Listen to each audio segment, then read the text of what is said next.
Assalamualaikum warahmatullahi wabarakatuh. Selamat berjumpa kembali. Kita bersama-sama membuat resume fundamental saham berdasarkan laporan keuangan triwulan 1 2024. Kali ini kita akan membahas SIDO, industri jamu dan farmasi SIDO muncul TBK ya.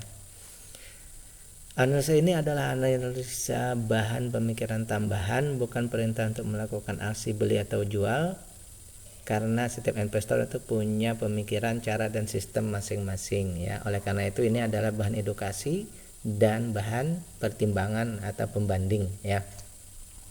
Baik, analisa kita juga ini berdasarkan value investing, artinya berdasarkan data-data laporan keuangan yang diambil dari laporan mereka ke IDX ya, dan disarikan dari berbagai sekuritas untuk kita buat sebuah kesimpulan deskriptif ya. Sebelum kita lanjut, bila ini bermanfaat silakan di like, subscribe dan share ya. PT Industri Jamu Farmasi SIDO muncul atau SIDO ini kegiatan usahanya adalah bidang jamu dan farmasi, perdagangan, pengangkutan darat, jasa dan pertanian. Usaha perindustrian meliputi obat-obatan, jamu ya, dengan merek Tol Angin dan Kuku Bima, bahan jamu, kosmetika, minuman, makanan yang berkaitan dengan kesehatan. Jadi semuanya itu selalu ada kaitannya dengan kesehatan. Namun ada juga alat-alat elektronik yang berhubungan dengan kesehatan juga ya. Usaha perdagangan termasuk dagang impor, ekspor, insulier, keagenan, leverage dan lain-lain ya. Kalau tidak salah mereka juga punya, kalau tidak salah ya, koreksi kalau salah, mereka juga punya perusahaan atau perwakilan juga di luar negeri, kalau tidak salah di Malaysia ya. Baik, mereka di sini mengekspor barang mereka juga sampai ke 17 negara ya. 17 negara.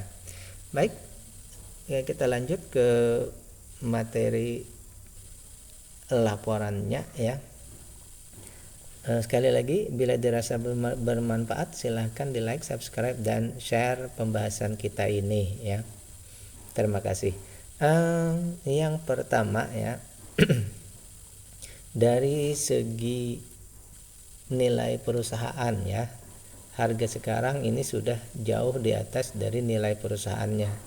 Nilai perusahaannya itu Rp126, harga sekarang 715, berarti ini sudah hampir 5 kali lipat ya. Berarti ini sudah dihargai tinggi oleh investor ya.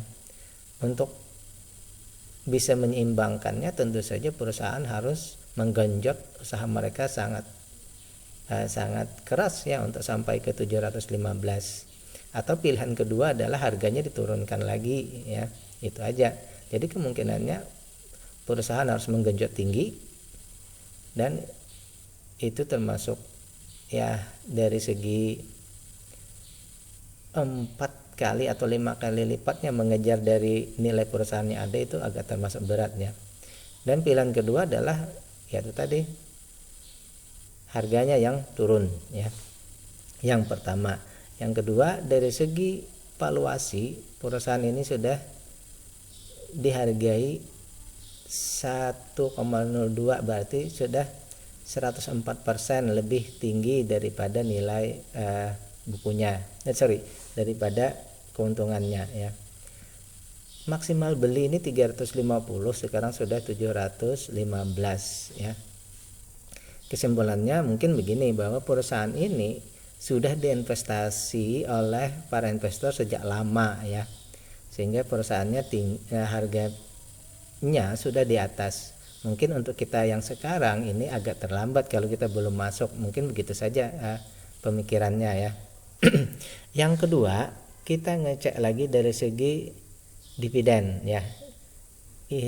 Mereka sudah membagikan dividen untuk tahun 2023 ini sekitar 95,62% dari seluruh modal, dari seluruh keuntungan ya.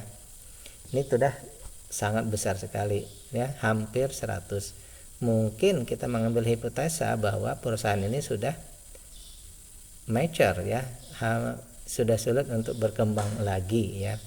Maksudnya dari segi perusahaannya ya agak sulit untuk berkembang. Kenapa? Karena mereka membagikan keseluruhan. Tapi nanti kalau misalnya mereka ada rencana baru, nah ada ekspansi baru, nah mungkin nanti ada beda lagi ya. DPR-nya mungkin tidak 95%. Tapi untuk saat ini kita menganggap bahwa perusahaan ini sudah mature ya.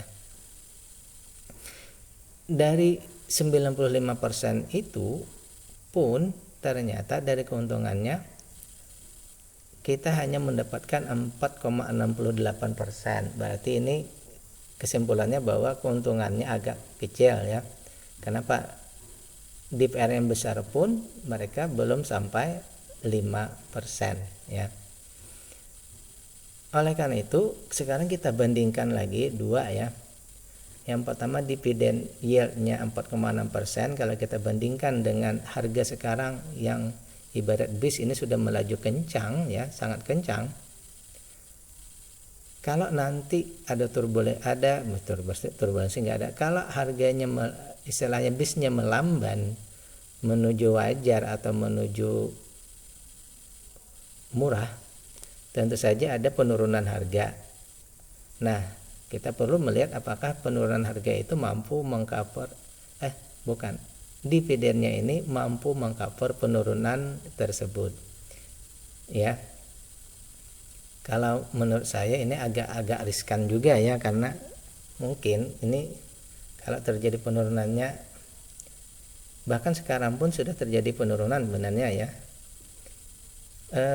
Kalau menurut saya pribadi ini agak kurang ideal antara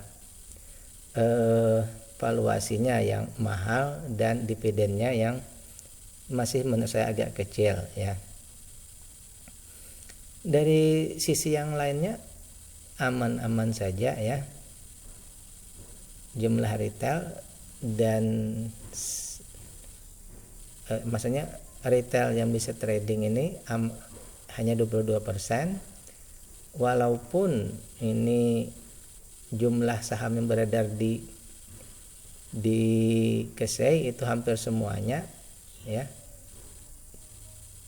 tetapi belum terlalu bermasalah juga ya, karena di sini retailnya hanya 22 saja ya.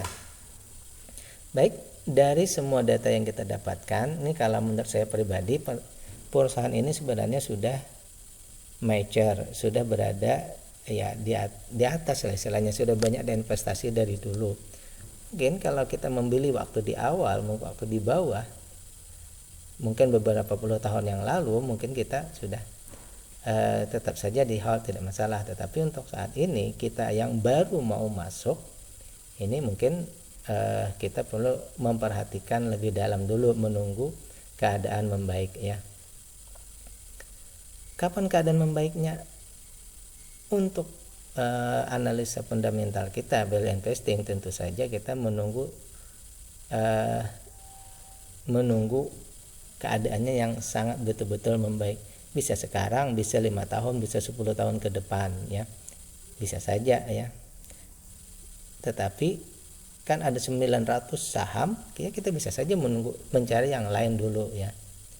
Itu kalau menurut saya pribadi ya, karena ini perusahaannya sudah dihargai tinggi, karena mungkin para investornya di masa lalu mereka sudah menginvestasi ini di masa lalu ya, sementara kita saat ini sudah di keadaan yang tinggi. Sehingga saya menyimpulkan, menurut saya pribadi ya, menunggu